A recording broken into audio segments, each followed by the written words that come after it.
but I promised y'all a few of my testimonies. I started a video the other day and it was messing up. So let's have some tea time with Nina. This is my healing tea, y'all. I'm telling you, it works. I'm gonna have it on my channel soon. I'm waiting on my bottles and my labels to come in, and they will be for sale. Let's see, where should I start? I'm gonna start in 2007 when my dad died. First of all, I am the youngest child of 5. My mother had 4, and my dad had a son when they met. My parents were older. My dad was born in 1925. He fought in World War II, and my mother was born in 28. So when they had me, they were in their 40s. Well, my mom was 39, about to turn 40. My dad was 42 years old. Growing up with older parents was awesome because they would settle down. I had a stay-home mom. She cooked and cleaned, and she was the real grandmama, to the grandkids. She was the kind of mom and grandmother that had the dress on, singing the hymns by the stove, went to church at 7 o'clock and stayed there for 45 hours on Sundays. That was my mama. She was in the senior choir. My mom was in every play at church. Her and my daddy had their special seats in church. Used to dress alike. They used to call my mama the hat lady. She was the shyest lady in church. So I had a great upbringing. They've installed the fear of God in me and faith, and they taught me how to fish. And what I mean by that, for those who don't know what that means, they taught me how to work and survive. They taught me how to be a wife one day. I watched my mother, a quiet, meaningful spirit like Sarah. She was submissive to my dad. She was a great woman and firm and did not play. She was Medea and Jesus' mother Mary mixed together. You don't know what you might get. But she was the kind of mama to tell you something one time. The second time it's going down. The kind of mother that be talking on the phone and put the phone down and look at everybody and the whole house get quiet. Even the people ain't in the room get quiet. They be like, she put the phone down. She didn't play. My dad, he was a man of little words. He was firm. He was a provider. My dad worked so hard, so much, y'all, that my friends didn't even know I had a father because he was never at home. He was working. He would get up like at 2 in the morning, read his Bible. And it was weird because my dad used to go in the bathroom and read his Bible on the toilet and keep the door cracked. So if you walk in the bathroom, you might walk an old naked man reading the Bible. And I was like, Mama, what, he need the air on his booty to understand Jesus? I don't understand this. That is traumatizing kids now. So he would just sit on the toilet, he'd read his Bible, and he'd tighten up the house what we forgot to do that night. And he would walk at least a mile before he would work. I had the best father ever, man.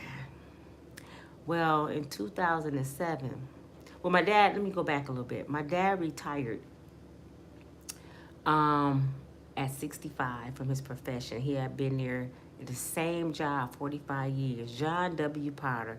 He was a carpenter like Jesus. My dad can build anything. They called him a carpenter with a king eye. He could measure something with his eye. He was so good. He was good. My mother didn't think so. She thought he was Bill Cosby because she said every time he touched something, he broke it. But at other places, he would build stuff. I don't know how that worked. At home, I guess he didn't care. Well, he retired at 65, and he was at home, and he was driving my mom crazy.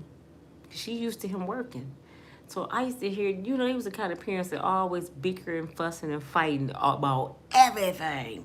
They weren't really fighting, but put that down. You shut up. You need to put that over there with your bald head ass. Because my dad had the sunroof. So my mama used to talk about his head all the time. But he had really good hair. My dad was light-skinned. He had gray eyes. Everybody think him and Joe Jackson, the Jackson 5's daddy, look identical. I'm going to have to post a picture one day. They look just alike. My dad was old enough to be Joe Pye's uncle.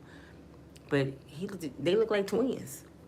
So they were driving each other crazy. And I'm sitting there. I'm working at Burlington Coal Factory at the time. I'm pregnant with my oldest son. This is 93. So I came up with this idea that we need a maintenance man at Burlington. I go to my boss and I get my dad hired before he even know he was hired. My dad didn't even tell me to go get the job, but I'm like, I gotta get him out this house part time or something for they kill each other. So I get him the job. I said, Dad, I got something for you to do. What? I said, ain't you tired of being at home? Yeah, well, shouldn't be tired. I said, Burlington Coal Factory, we need a maintenance guy. And now when I went to these people, I said, my dad worked so hard, he gonna be the first one at work, and he gonna make sure everything is in perfect order, and he has structure. When you tell him his lunchtime is at 12, it better not be 12:01, because he leaving at 12. This is the kind of man you finna deal with. So they hired my daddy. My daddy worked at Burlington Coal Factory for 15 years after his retirement. This part of the story is get to me. Well, one day at the end of June, I think it was June, right after my birthday the 16th. This had to be around June the 28th, I believe. My daddy was working. This was 2006. Nope, 2007. 2007. And he went to work. My mother said that morning she told him he looked kind of tired. My dad did not miss a day of work. He didn't care what was going on. If Jesus didn't come down and close Burlington, he was going to be there. You hear me? He had over 2 months vacation pay when he died. Okay, he go to work. And on the camera, because we got to watch the camera after the incident happened, my mother wouldn't watch it, so me and my sister had to watch it. He always was there when the managers opened the store every morning. He wanted to be their protector, so he was there early morning so he can watch the door. They count the money. He's getting the carts, whatever left, whatever, tighten them the building. Well, this particular morning, they said he was just off, like, one acting himself. So they said, Jim, just go ahead and sit down and relax. Don't do nothing this morning. We got this. So instead of my dad sitting in a chair, the store wasn't even open yet. He sit on the checkout counter. So the camera showed him jump up on the checkout counter. This is a guy that's 82 years old at this time. My dad was 82, still working. Top of the line health. Perfect health. He get up on the counter, and as we watch it, I see him rocking. He rocking, and I'm like, God, what's wrong with him? And he flip over backwards off the counter. 82-year-old man. He hit his head, and he's laying there lifeless. Now, I guess the managers that was in the back counting the money, they happened to look up at the camera to just check on him. And they noticed he wasn't on the counter no more. So you could see, she said she was looking around and she spotted him on the floor in the front of the store. She screaming for help. They run towards the front. They get to my dad. And instead of them leaving him where he was and calling 911, they start playing tug of war with him. They set him up and they pulling him back and forth. But Jim. My dad head going like a infant. You know how they don't have the bone structure hold their head? His head going like that. Well, they called my mom. They told him he had a bad fall. They was rushing him to the hospital. She calls all the kids. Well, me and my sister at the time. We don't even was here. We get up to the hospital. My mother crying, my sister crying. We don't know what's going on. And Burlington Coal Factory, y'all, is such a horrible place. This place is terrible. My dad worked for these people 15 years and wouldn't miss a day. And you know what they said? They had the big wigs fly in before the day was gone. They flew in because they knew my dad was injured. They came up to the hospital before I got there and told my mother, you know you can't sue us because he was on the clock. And Michigan law is you can't sue when you're on the clock because that's considered workman's comp. So when I got there, my mother is like bawling. She ready to hurt somebody. She don't know what to think because her life partner that she's been with 60 years, been married to 50 years, 55, is laying there. She don't know what's going on with him. So she's lost. My mom at this time was 79. My dad was 82. So when I get there, I'm Little Big Mouth. I'm the baby, but I run the show. I'm not playing. I'm asking them, why my mama crying? Where my daddy at? What's wrong with my sister? I'm snapping on everybody. Oh, we finna get some order up in here. Y'all finna tell me something about my daddy. So finally, when they came out, they said Mr. Mayberry broke his neck.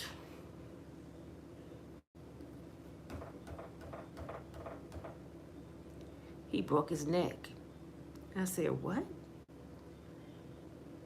They said, your dad broke his neck. And we got to do a lot of x-rays. Right now, we're going to put a halo on his head to keep him still. And we're going to, do some intensive testing and see what we can do. So we get in there. And my dad just kept saying, my neck hurts so bad. My neck hurt. It just hurt. And he said, I don't feel right. He said, something wrong with my back. Like he could feel like he's right above his neck to his back. It was like a pinched nerve. So they did the test.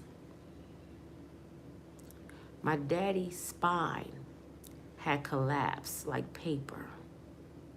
They showed us the picture of his back before they said anything. They showed us his back. And they showed us a healthy back. And the doctor said, do you see the difference? And we looking, and I said, where's his spine? And that's when he told us he don't have one no more. It collapsed. His spine collapsed like you breaking a bottle. Just shattered when he fell. And they don't know if it came from them pulling him back and forth or what, but his spine shattered like a bottle. So my mother was like, well, what do that mean? I said, Miss Mayberry, your husband is paralyzed from the neck down. Only thing he can do is blink his eyes. This strong man who fought in World War II came home without a scratch, and this is what he said. He said, you mean to tell me I fought in the war? Fought to come home, and I prayed when I was in the jungle, watching people get their heads blown off. Father God, if you get me back home, all I want is a newspaper, a wife, and some kids.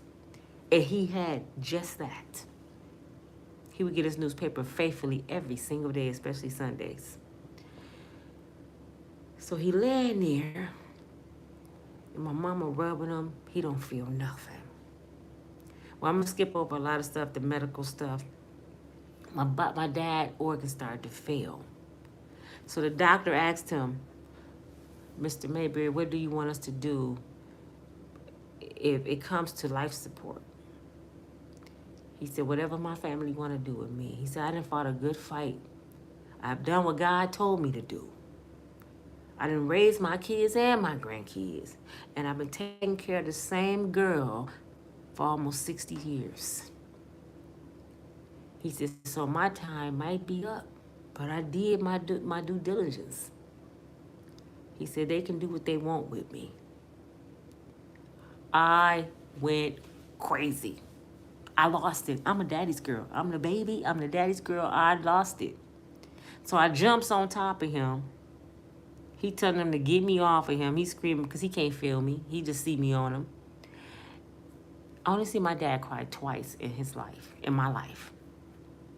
At my uncle's funeral, his only brother, which he is 10 years older than my uncle. And the day he looked up, and he said, going home time. And he had one teardrop fall down his face. I lost it again. He lived 2 weeks after that. Long story short, my dad lived 45 days after his fall. And he died from his injuries. My mother would stay at the nursing home, the hospital, every single day. They had to put a bed in his room where she could lay at the bottom part of her bed so she can look at him in his bed. She refused to go home. But the day before my dad died, he sent her home that night. He said, I want you to go home and get in the bed and get some rest and come back tomorrow and we can talk and, watch some TV. But I want you to go home and get some rest in our bed. She agreed. My dad died that night. He sent her home so he could die. And he didn't want her there.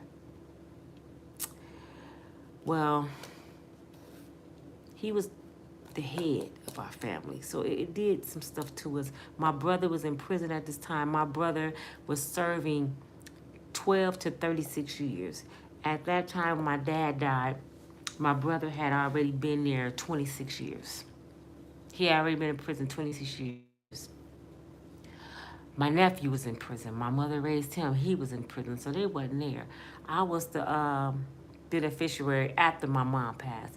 But 11 months after that my dad died July 7th, 2007. My sister visited from Chicago, my older sister, the next year. She came for the funeral and all that, but she came back. She came every single year for Mother's Day. Now, my mother had my sister when she was 16, so my sister was old enough to be all of our mothers. Remember, my mom and dad is old. At this time, my sister was 62. She just retired, and we was going to have her this huge retirement party. She's from Chicago. She had been in Chicago over 30-some years. She wanted to come visit my mother in 2008 early. This is 11 months after my dad died. So my mother didn't think none of it. We didn't think none of it because we just felt like she just was missing daddy and she just wanted to be close to mom. So she came early, a week early. And when I seen my big sister, she is our Medea of the family. She didn't want to carry the pistol, didn't play, would beat your ass. My sister did not play, and it was Helena.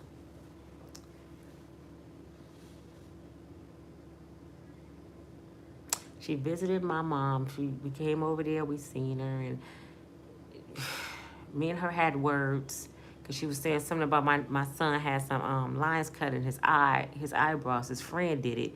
But in Chicago, that's a symbol of a gang. In Grand Rapids, it ain't nothing. So me and her had some words. I got mad and I left. And I told my mother, I said, Helena don't look healthy, mama. Unless she's worried about something. Unless she lost a lot of weight. And then she's smoking cigarettes again. She already had a stent in her heart and she wasn't supposed to smoke. Well, she wanted to go see my brother in prison because they share the same birthday. They like 20 years apart, but they had the same birthday, November the 19th. So she told my mom, I want to go see my brother. So they drive up north. They go see my brother. He said it was just a weird feeling, too, that she didn't look herself. My sister visited my brother. She visited the family. She went back home. That Monday, she left, I think, on Friday. No, she left on Sunday. That next Thursday, she was fixing herself some lunch. She had one of her favorite TV shows on.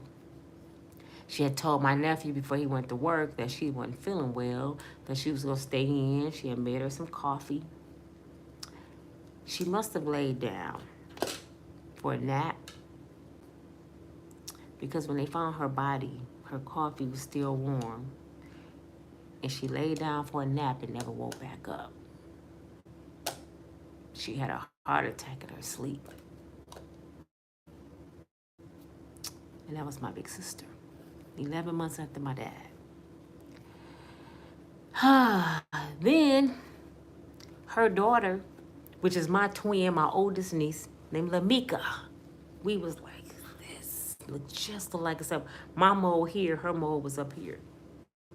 Because I look like my big sister. She was 35.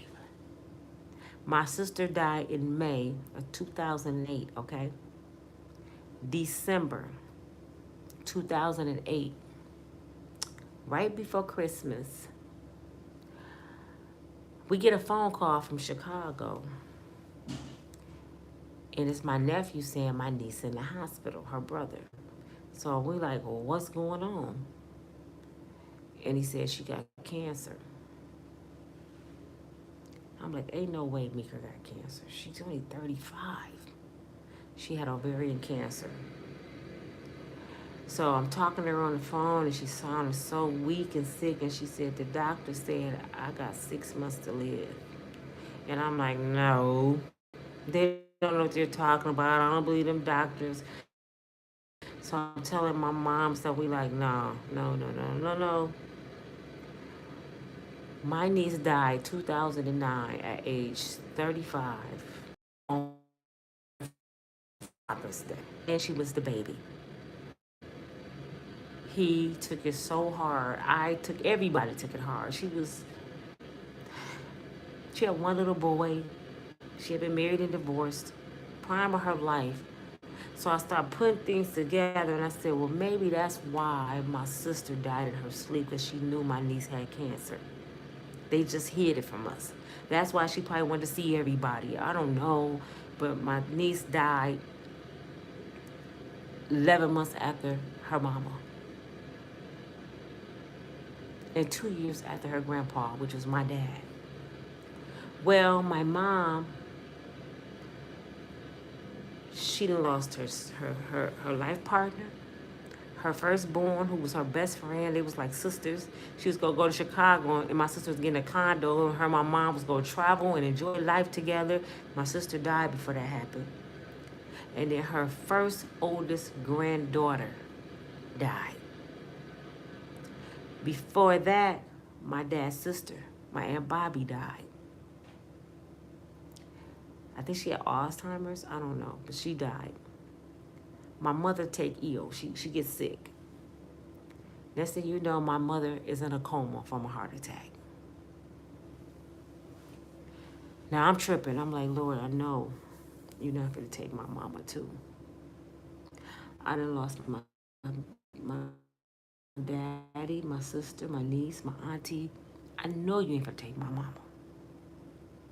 My mother went into a coma. You know what? I kind of skipped the story. My mother went into a coma after my sister died. This is the first time she went into a coma. She couldn't take my sister's death, so she went into a coma. Let me go back some. And she was in a coma like 3 months. They wanted us to pull the plug on my mom like she was a dog. I sat at the table with probably 20 doctors, and they was trying to convince me and my sister, because my brother was in prison and my sister had passed, my older sister. My oldest brother was in Tulsa, Oklahoma. They said, listen, your mom is old. This is exactly what they said to me. Your mom is old, so there's really no need to leave her on a machine like that. Just let her go. I went off at this meeting. I cussed out every doctor in there. My sister was apologizing for me. I wasn't sorry. This is my mama. This ain't no dog. This is the person that gave me life, and I'm going to fight for hers. I said, now y'all told me 60% of her breathing is her own. That means she's living on her own more than half. So guess what? My mama gonna stay on that machine. Next thing you know, she needed a trach in her throat. She started taking ill. Things started going bad. They kept saying she's never gonna get the trach out of her throat if she wake up. It was just so much going on with my mother within that 90 days. And I prayed so hard. I went deep down into the gut of my soul. My ancestors probably heard me. Don't take my mama. I'm not ready to let her go. Father God, you told me you would not put more on me than I can bear, and I'm not ready to bear the loss of my mama. So I told the doctor, he was in there messing with her and stuff, and I said, I forgot his name, but I said, my mother is going to wake up before her 80th birthday. It was some more doctors in there, and they all looking at me. My mom was 79. Her birthday was coming up in a few months, I think a month. They looking at me like I'm crazy. I'm going to wake up for her birthday. She got a birthday pie. You know, we checked on her every day. My sister stayed up there with her every day because I had to work. I had kids, I had a home. So my sister stayed there, and on the weekend I did, or somebody else. We always was there. I'm driving a bus at this time. My phone rang, and it's the doctor. My heart dropped to my feet. I pull over. I said, yes, give it to me, doc. He said, somebody want to talk to you. This is a day before my mama's birthday. I said, who? Aljanine, that's my birth name. She had a trach.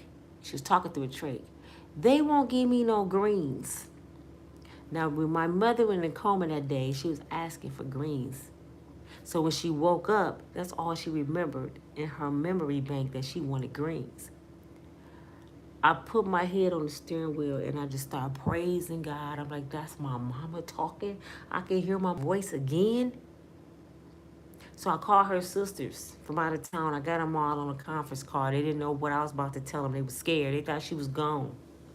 And I said, somebody want to talk to y'all. And she was like, these folks won't give me no cornbread and greens. Y'all better get up here and cook for me. And they had the Holy Ghost over the phone. They were celebrating, packing bags, headed to Michigan. My mother had a birthday party at the hospital. We had her cake, balloons, everything. She woke up before her 80th birthday. And that doctor, which was a white man, he called me up on the phone and he said, Miss Mayberry, you changed my faith. He said, I really didn't think there was no hope. And your mother woke up a day before her birthday. He said, this is like unbelievable. You changed my faith.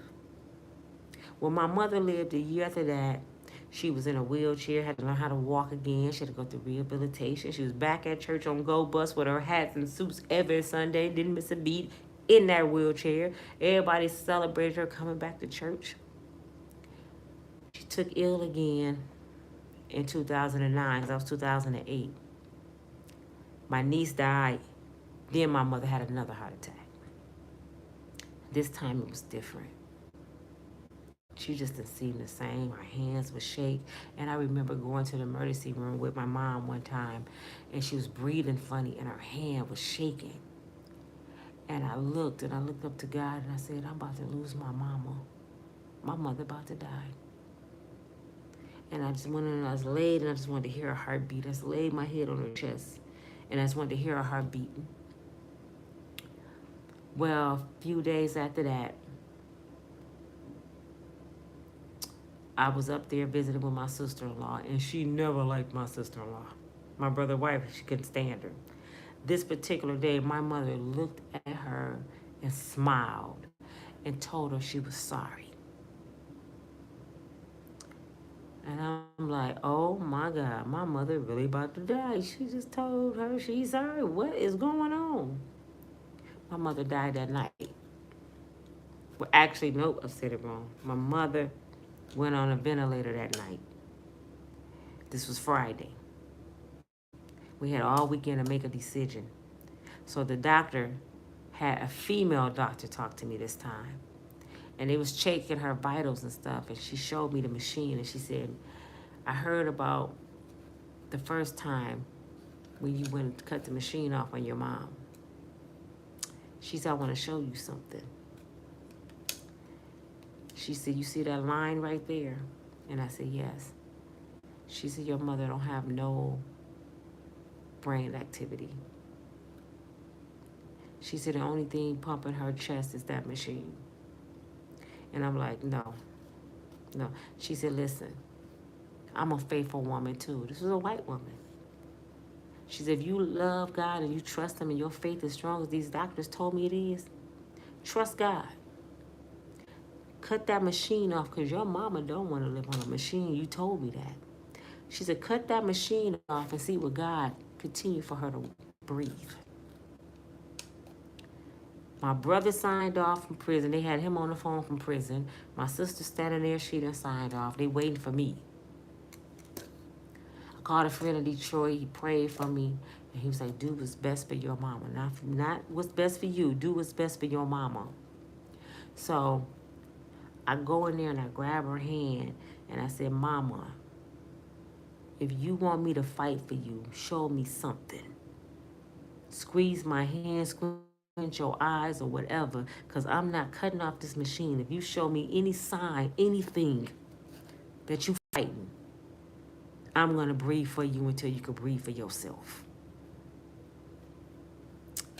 And her hand just dropped. So I went on, I signed the paper.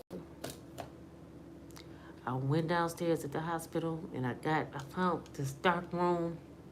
There was some wheelchairs there, and I sat in this dark room. And y'all think I'm crazy when I say this. I closed my eyes, and it seemed like I seen a light, and I could see somebody walking. I don't know if this was my imagination, but this is what I seen, y'all. And it was another light in front of this light. And all of a sudden I looked up, and my mother said, "Don't worry about me." She said, "Bye, baby. Don't worry about me. Look who waiting on me." And it was like a light, like I could see the vision of my daddy. And right when I was like, oh my God, I did like this, my cell phone rung. And it was my sister-in-law. She said, she gone. And I said, I know. She already told me bye. So my mom died. My niece died. My mom's oldest sister died in November after that because she couldn't take it no more. She had a heart attack. So I lost 6 people in 18 months. I tried to keep on going, fighting, going through the motions of life without my parents was the hardest thing I ever could do. They let my brother out 30 days after my mama died. He had did almost 30 years in prison. He was supposed to get out while my mother was sick, and the state of Michigan so horrible. They held him up intentionally, saying his paperwork wasn't ready, knowing my mom was on her deathbed. My brother is my mother's only son. She loved him so much. She started thinking she was seeing him. She thought the doctors was him. And I'm like, please let him come home. He got parole. Let him come. They wouldn't let him come home. He came home 30 days after my mama died. He missed it. He missed her. So we recorded everything. To this day, he won't watch the funeral. But I did what she wanted me to do. I took care of my brother. I took care of my nephew. Made sure they got the money they were supposed to have. Got the cars she wanted them to have. And we went on with life. You know, we was okay. I meet this guy. Let's fast forward. I meet this guy 2016. I'm working at the airport. My kid's father in prison. I'm still working at the bank. I'm in school. I'm doing my thing. I'm okay. Working at the airport, and this guy come in. I see all kind of people, New Edition, Boys and Men, everybody that came through the airport. And I had my head down. I heard somebody say, "Hi, beautiful," and it had a New York accent. Lord, it blew my mind. New York men, the way they talk, chocolate, Mendingo. I mean, big dude, like 6'3", bald headed. Wasn't even my flavor, but he was my flavor. You know what I'm saying? He wasn't my style, but he was. And I'm like, dang, hi. And he was like, I'm trying to get transportation to the trucking company because he's picking up a truck because he's a trucker. He flew in, he was going to drive it back. I guess he had bought a truck, right? So I was in charge at this time of getting people in their limos and their transportation. So I take him to his car. On my way back, I wrote my number down. I had it in my hand. So I'm like, I ain't gonna just offer it to him and see if he asks me for my number. If he don't, we just don't talk. He came, he told me he was from New York, but he was living in Birmingham, Alabama. And he said, do I gotta come all the way back to Michigan and take you out to eat? And I said, no, you don't. And I handed him my number. He said, I'm in town for a week. I'm gonna call you.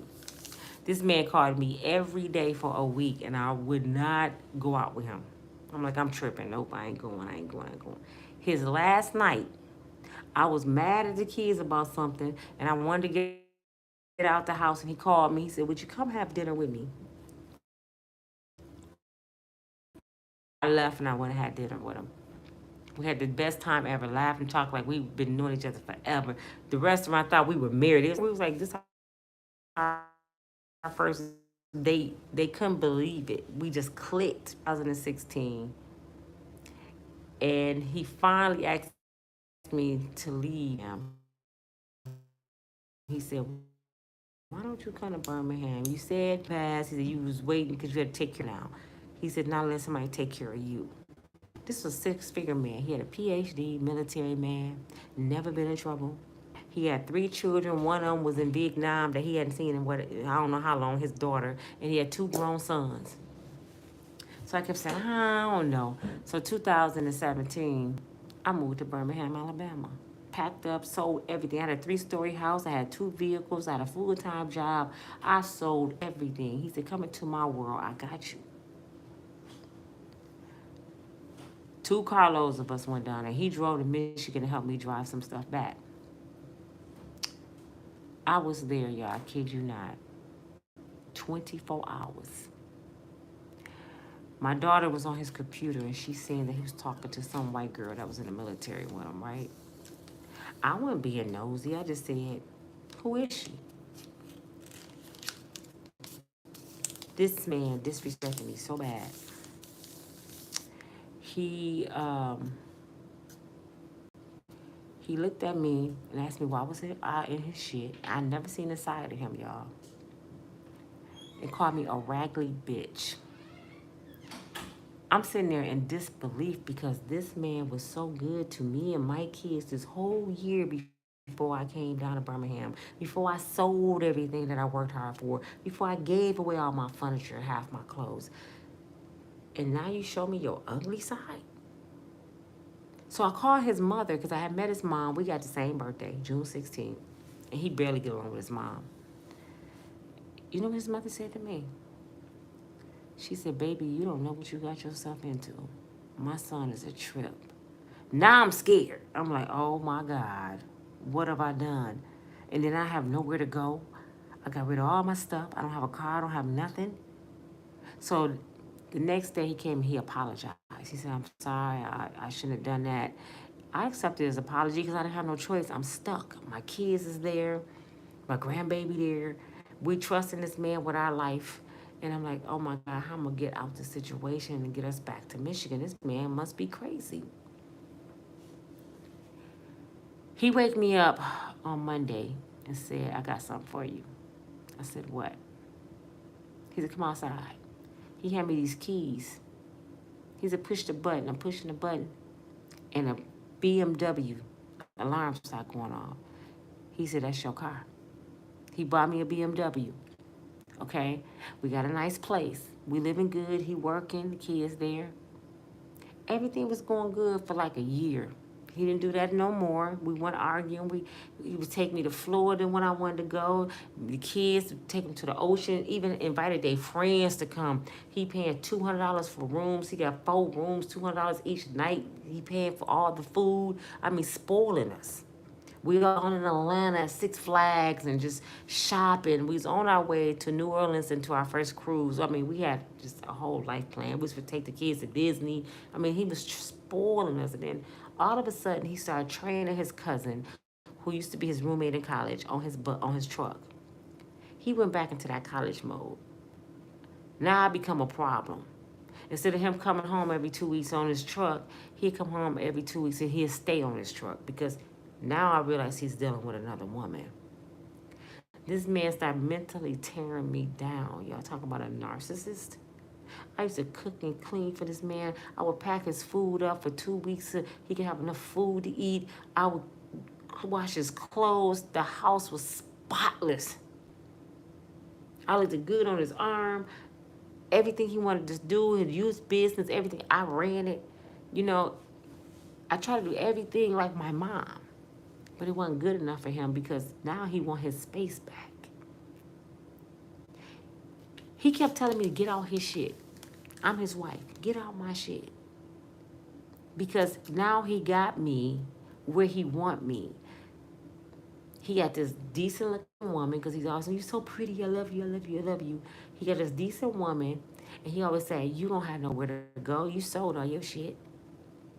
So what you gonna do? And all I would do was cry, y'all. Just cry like, how, Lord, I lost half my family. I'm down here in Birmingham, Alabama. I don't know nobody here. My family in Jackson, Mississippi. What do I do? So one particular day, he kept going in on me. He was on the road, going in on me. Now, my kids, older kids, I left. It's just me and my baby girl down there. She's 13 at the time, I believe, 12 or 13. And she's not here. That's her stepdad. I remember running up to this church. I pulled over. He talked about me so bad. I pulled over and I ran up to this church and I fell on my knees and I started screaming, why? And I remember this white lady walking past the window in the church, and she just stood there and she just watched me. I'm screaming and I'm crying, I'm pleading God, I'm hitting the sidewalk, and I'm, why God, why? I stand up. As soon as I get back to the car, it's him again. You need to leave from down here. Don't nobody like you in Birmingham no more. You just need to go back to Michigan. I don't care what happened to you. Just picking with me. Because he didn't got another woman. My mama sat in. I said, you want me to leave? He said, yeah, I want you to get out my shit. Now, he on the road. I said, okay. Cut the ringer off on my phone. I went and got my baby out of school. I had an SUV and a BMW. The SUV was the nicer size, so it had 3 rows in it. I told my daughter, let's pack everything we can get in here, and we're leaving. She didn't want to go because she had just met new friends, and she was crying. She didn't want to leave Michigan because her friends. So I felt bad. We threw the 3 TVs we had. I took all her clothes and stuff first, and her bedroom stuff. I took half, just this much of mine, because I was selling online. I had closets full of merchandise. I had all my clothes. I had enough probably to last me a month. I left everything else. All the furniture I helped put in there, decoration bar, house laid. We went by her friend's house to say goodbye. I remember leaving from Birmingham, Alabama at 10 o'clock at night on April the 27th, 2019. I still remember seeing Birmingham in my rearview mirror, and I did like this. And I said, I'll never come back here. And we took off in the middle of the night coming to Michigan. I'm thinking if I can just make it home. If I could just make it home. You know how your mom said, if you just come home, you'll be all right? If I can just make it home. I get back to Michigan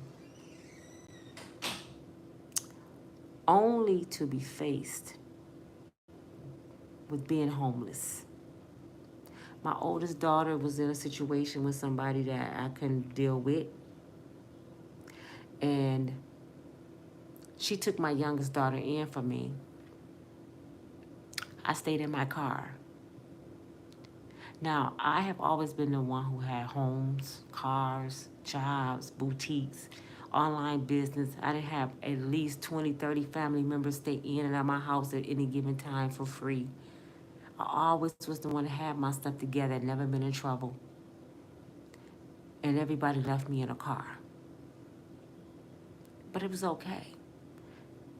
Because that's when God does his best work, when you down, when you on your knuckles. So I got tired of crying, man. I just got tired of crying. And I remember my birthday was coming up, my 50th birthday, and my kids was like, Mama, what you gonna do for your birthday? You gotta do something. So a girl that lived in my daughter's building had died in a fire. Her birthday was the day after mine. They was having this big party at this tavern I grew up around, and it was like, come on down to the bar. So I go down there. My kids there, and I'm trying to act like nothing's wrong in my life. And a guy that used to follow me on Facebook, because I used to do motivational speaking in Birmingham, and I did it online, started my videos. I've been doing these videos since, I think, 2015. He used to follow me. So he walked up to me, and he was like, oh, my God, it's so good to meet you in person. And he hugged me, and he put a $100 bill in my hand. So I told him thank you. The next day, we end up going out. Now, this guy is 8 years older than me. 8 years older than me. 7 years older than me. Tall, 6'3", slim built, athletic built. He was a carpenter like my dad. We became the best of friends. He found out I was living in my car. He was like, oh, nah. So what happened was, I got me a job, making really good money. He put me in a nice hotel. He was paying for it. Then he came and stayed with me at the hotel, and we started dating, and we worked and worked and worked, and next thing you know, I had my own place. I walked in that place, I didn't have nothing. Within like 2 months, my apartment was laid. You hear me? I went to the Goodwill, not for the furniture, but for my mirrors and my pictures and the decoration. And I am a Goodwill flipper. When I was down in Birmingham with my husband, he's acting funny with his money. I would flip items. I told you I had a closet full of merchandise, and I would make a lot of money. That's why I say be careful what you ask for. Asking for a man, a six-figure man, they would treat you horrible, especially if you don't have your own. Well, this guy helped me get on my feet. And me and my daughter started getting along again. And I remember her calling me one day and she said, Mama, I don't feel good. Now, this is my oldest daughter. She always been sickly. So I'm like, what's wrong? She said, my legs just hurt. I don't feel good. So I go over there, check on her. She just didn't look like herself. She looked pale. She's like, I'm just going to take some medicine and lay down. I just don't feel good. I said, okay. So I'm leaving. And something remind me of my sister laying down and didn't wake up. So I turned around. I said, no, you finna go to the emergency room. Take my daughter to the emergency room. The doctor come back like he seen a ghost. I still could see his face. So my daughter look at me. I look at her and I said, what's going on, Doc? Give it to us. He said, your daughter got leukemia. She had cancer.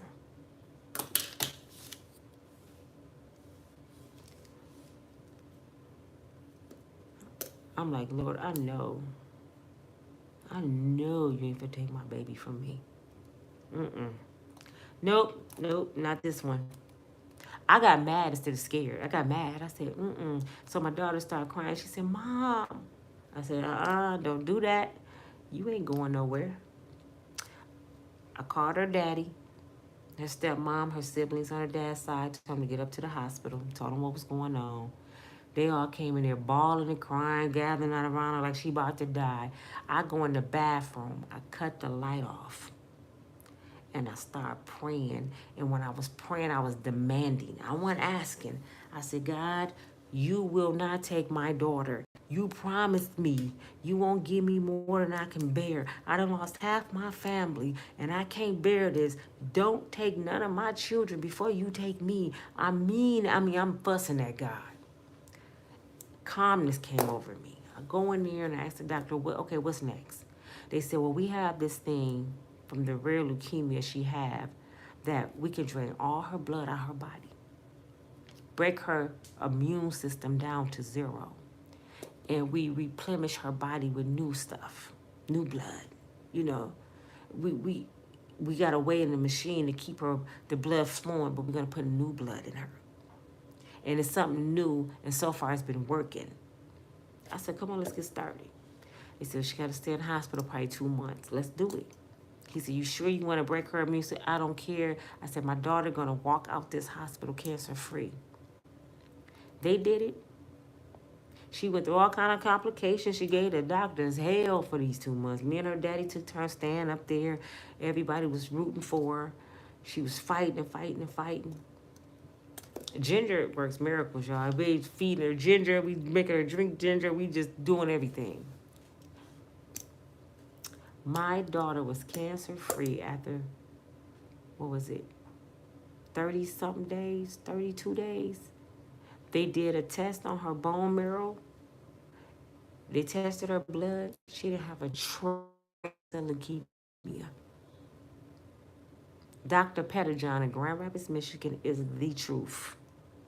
She said, but because it was a rare leukemia, we want to make sure it don't come back, so she got to do chemo for 8 months, every single day for 8 months. I said, she won't miss a day. I would sit there with her sometime doing chemo. Sometimes she go by herself, take a friend. She did chemo for 8 months, and now my daughter been in remission since 2019. It's 2023, 1921, before my daughter was in the hospital. I went and got her little girl, which is my grandbaby, and my daughter, and we was going to spend the weekend up there with her, right? So we went and got Burger King and games and candy. We finna have a big old night with Shantia at the hospital. I grabbed my overnight bag, but I left my gun in the car. I grabbed my overnight bag and my laptop. I left my gun in the car and some other items, and everything I had left in the world See, this before I got in my apartment. I skipped a big old part. Everything I had left in the world was in this car. This before I actually got in my apartment.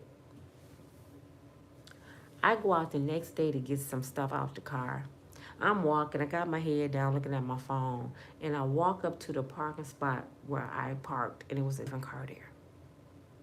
So I'm looking around like, I know I parked right here.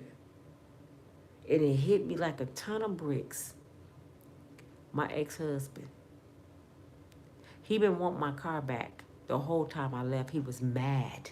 He told me to leave, but he was mad that I left.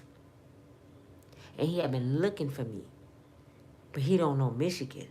So when a friend of mine called and said what hospital my daughter was at, I really believe his intentions was to come visit his stepdaughter, check on her. But he spotted the car first, the SUV, and he drove it off because on the security camera they didn't show no truck come tow it out, and they got to get permission from the hospital to tow a car off private property. So somebody had to drive it, and he the only one had the other key. This man took everything I had left in the world. I'm standing in the middle of the hospital parking lot with my daughter in there with cancer, with just a sundress and sandals. I don't have nothing else in the world. So I called my friend that I met. And we already was friends, and I'm crying. And he said, don't worry, baby, I got you. He said, I don't care if you don't get some things from Walmart for right now. We'll get you new clothes. We're going to replace everything that you lost. And that's when I started building and working and staying in a hotel and got my own place. And it went on from there. Life went on. The COVID hit. I was locked down with him and his son and my kids got COVID, and everything was going good. And then, I'm telling y'all my life, boy. October the 1st, 2021. I'm sitting on the side of my bed, and my daughter, the 1B cancer, calls me. She had been having this problem with this girl named Amanda. Amanda's a Spanish girl.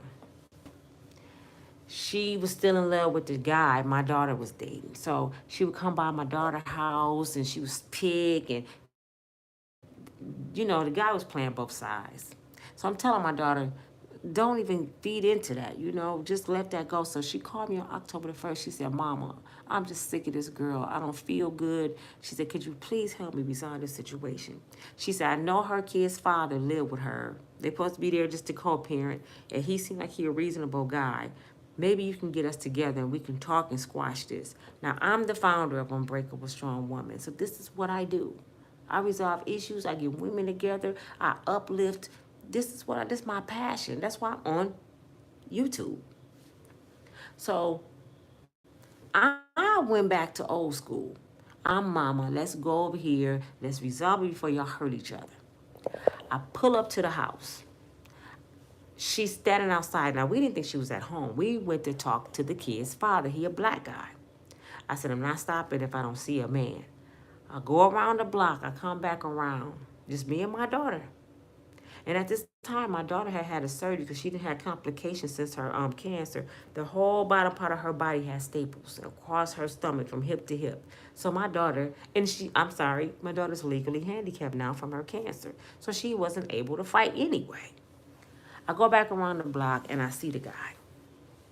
I said, excuse me, is your name John, sir? He said, yes. I said, can I please speak to you about Amanda and my daughter?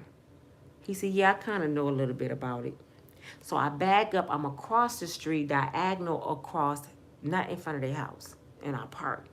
He walking over to talk to me. I have my window about this far, and I'm talking to him.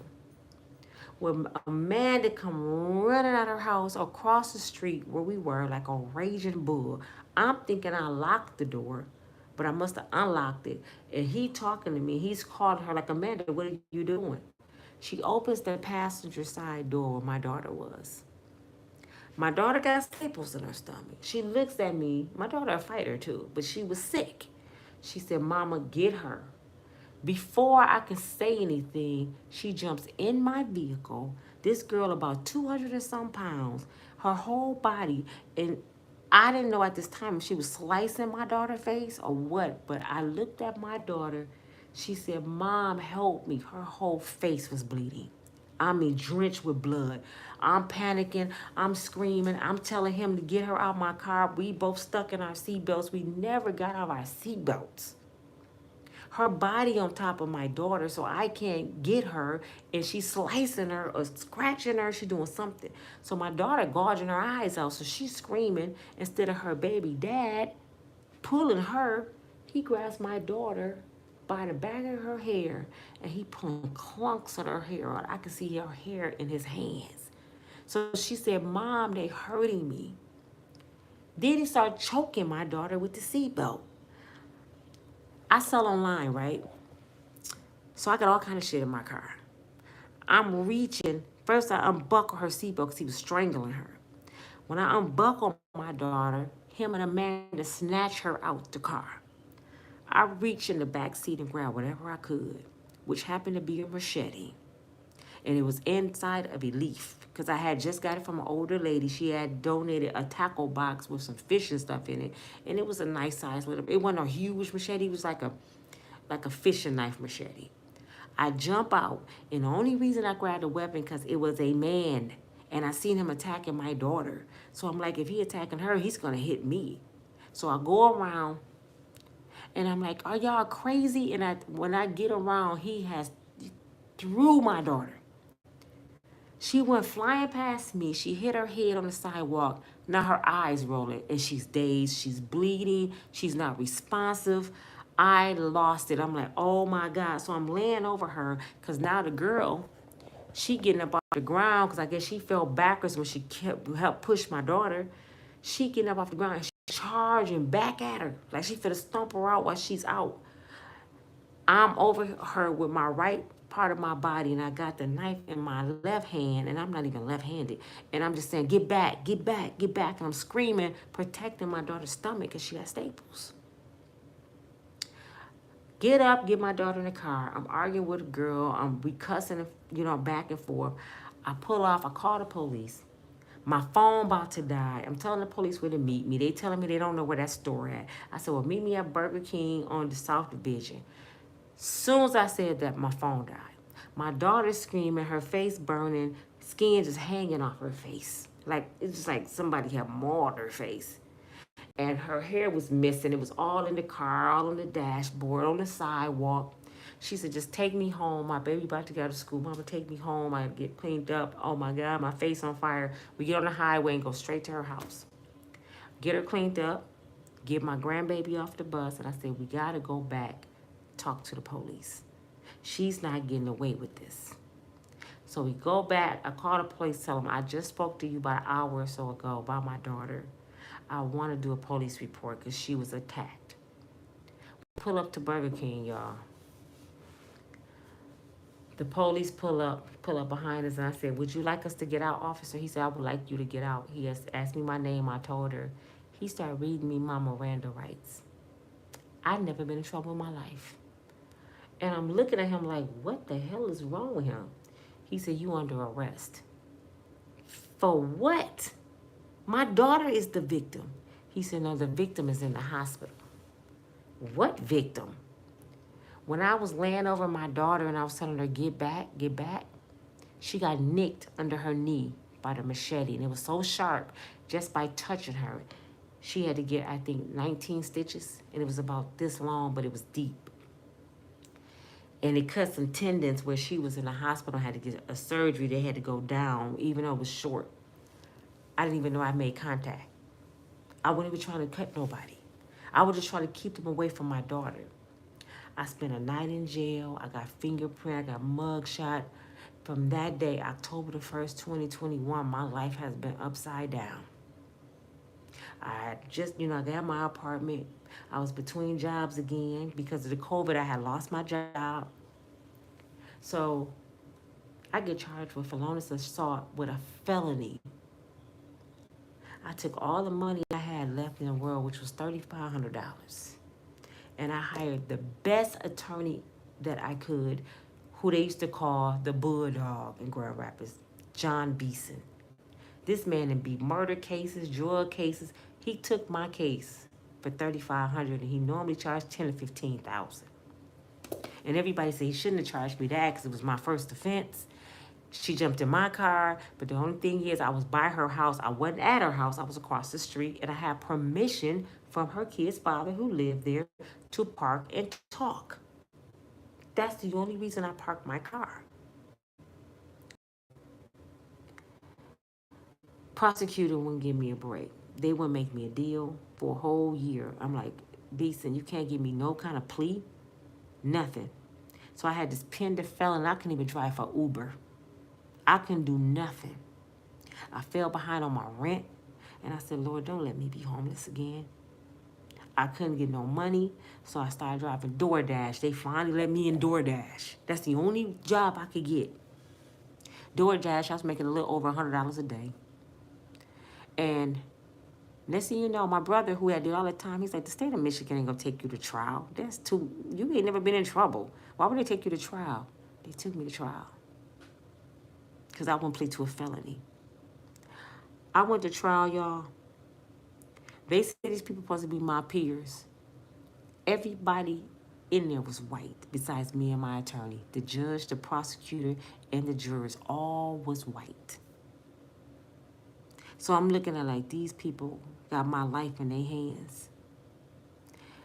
Those 3 days was the worst days of my life. I thought I was going to have a heart attack in the courtroom. That's the worst feeling ever. I was about to throw up. A few times I was about to faint. Then I had to get on the stand. My daughter had to get on the stand. It was just horrible. Luckily, 2 people said I wasn't guilty, and 3 said they didn't know. So 5 people pretty much was on my side, and the other, mostly Karens, said I was guilty. One lady was looking at me with just this mug like I just can't stand black women. She hated me. So it was a hung jury. So I'm thinking, okay, it's a hung jury. The prosecutor finna make me a deal now. You know what he did? He said, let's set up a date to go to trial again. So I waited 6 months, and I had to go to trial again. The day of the jury pick, I'm sitting there. My heart could not take it. I felt myself dying. I said, I can't do it, Beeson. I can't do this again. Just take a plea. So they went in the back and they talked, and they gave me a misdemeanor assault and battery. I was on probation for a year. I gotta be on probation for a year. But it's a high court misdemeanor. I gotta pay the state of Michigan $1,800. And I gotta pay Amanda $29,000 for the cut on her leg. All because they attacked my daughter, and I thought I was being a good mother by going over there trying to resolve something, because I'm thinking like I think, because I know my kids, they would never disrespect nobody's mom. That's what mothers used to do back in the day. Let's go over here and talk to somebody. I can't get a job. I lost my apartment again. My car needed a lot of work. I kept on making my videos. I got like 400 videos on YouTube. On Facebook. Kept making videos. And all of a sudden, people start hating me on Facebook. They didn't like the truth. They didn't like the way I was speaking, because Love Dorsey changed my whole perspective of life. And some other E.T., Eric Thomas. I'm listening to all these people. I'm taking them counseling. I meet the guy I know in Chicago, and he helping me through things. My whole perspective of life changed. I turned into this different person. And everybody's telling me, go to YouTube, go to YouTube, go to YouTube. I'm like, I'm not ready for YouTube. I ain't professional. I don't have no cameras. I don't speak well. I'm not a profound person. All I got is what's inside me. They was like, do it, Nina. Your video's the bomb. A good friend of mine named Brian Blaze, he's a DJ in Grand Rapids, and he also is a YouTuber now. He do hip-hop. I think it's hip-hop news. Check him out. He said, listen, baby girl, you got something inside of you. You need to share with the world. You need to be on YouTube. And I'm like, I don't even know how to edit. I'm 54. I don't know how to do half of shit. I said, I feel like a bum. I said, I lost everything. I'm home again. I got to live with. I pulled out my laptop.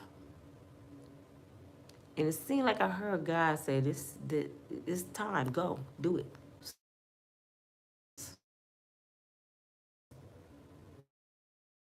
I gotta do something use. And it just started going crazy. I was monetized in a week after I got back on Facebook, after I got back on YouTube. The numbers were going so fast, it was blowing my mind. Within 28 days, I monetized, and my first paycheck I would get at the end of the month. And as of this moment right now, and I still got 2 weeks left this month to get paid, my first check will be way over $1,000. Because I stepped out on faith and I waited on God appointed time. And this is without no editing. This is just when people see your face, they know it's you. I see my picture, so that's actually I am an unbreakable, strong woman, and I'm my merchandise. I'm gonna be selling my testimony, a healing tea. I don't know how to do super ship. Sorry, y'all. My internet keep going in and out, but I'm learning and I'm staying faithful to God. I've been consistent. I don't even know how it works. So when paid, do the videos start over? I don't know. But I want to make sure I give y'all a video or two every single day. And it may seem ghetto, but it seems like y'all getting it and we having fun. So please support your girl. Please share my channel. Please push that thumb when you see it. I'm not begging for nobody to help me. I'm a hard-working single mom, have been hard-working all my life. All I want to do is survive. I want to change my life, and I'm praying that this YouTube thing change my life because it's all I have. Like I said, I ain't the one to beg for nothing. I owe everybody. My credit card's maxed out. I got a record now, a misdemeanor. It's going to fall off in 3 years. But people saying, they looking at that like I'm a felon. You would think I did a massive shooting or killing the way they treat me. A person that didn't ran banks. I didn't ran banks, cash stores, management. I didn't did all kinds of work all my life. And they treat me like I'm nothing. I've been homeless twice, y'all. I done lost everything. And I'm trying to work my way back to reality. And all I'm asking is for like, share, subscribe. Help your girl change her life. But this is your girl Nina from Unbreakable Strong Woman. And y'all wonder why I smile? Because I don't have no other choice. I'd rather smile instead of crying. But I do cry. And I want to thank you all for listening to me. I don't mean no harm. If I come off as racist anytime, just check me because I just be cracking jokes. I don't be trying to be funny. I'm not homophobic. I love everybody. I just want people to laugh. I am so full of laughter now and happiness. Just laugh. Thank you for listening to my story time, and there's so much more to come. I was skipping over parts because it's like was a tragic. There was tragics in my life, and sometimes I just blank out and I forget a lot of things. So I try to avoid it. But thank you for listening. This is Nina Mayberry, and this is my testimony. Talk to you later. Bye.